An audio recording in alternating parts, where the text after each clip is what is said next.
J'ai rencontré Jean-Marie Montier lorsque j'ai connu Michel Cagan en 1989. Aujourd'hui, Michel n'est plus là pour en parler, mais j'espère ne pas le trahir par mes propos.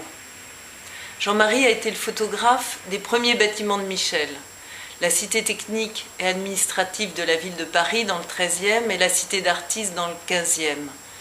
Certaines photos ont fait la couverture de revues et sont devenues célèbres.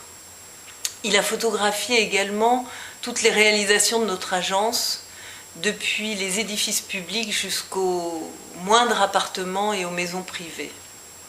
Michel et moi, nous apprécions particulièrement les photos de Jean-Marie Montier. Son œil d'architecte comprend l'espace avant de le fixer dans l'objectif. Il sait trouver le bon point de vue, celui qui donne à comprendre les bâtiments. Je lisais récemment un article de Joseph Abraham qui disait « Photographier, c'est d'abord construire un point de vue, c'est diriger le regard et l'arrêter. Photographier, c'est donc aussi et surtout exclure. Pourquoi choisir tel objet, tel instant plutôt que tel autre? Comme l'architecture, la photographie, c'est un art de la décision.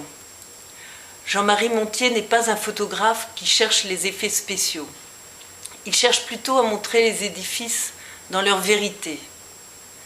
Personne ne sait comme lui capter la lumière. En particulier, il photographiait nos bâtiments, souvent en fin de journée, entre chien et loup, lorsque la lumière artificielle s'équilibre avec la lumière du jour.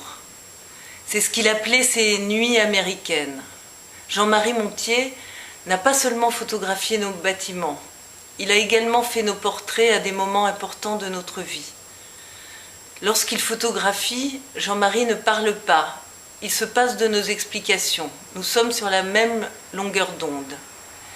Michel l'a fait intervenir à différentes reprises dans le cadre de ses cours pour apporter aux étudiants un regard différent sur l'architecture.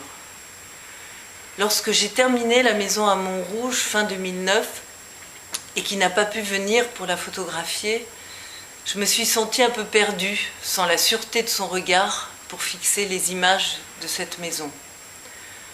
Jean-Marie est un ami de toujours, une personnalité raffinée et sensible. J'ai toujours aimé ses chemises exotiques et son humour charmeur. Je pense qu'il a marqué de son empreinte et de son regard l'architecture et les images diffusées dans les revues françaises pendant ces 20 dernières années.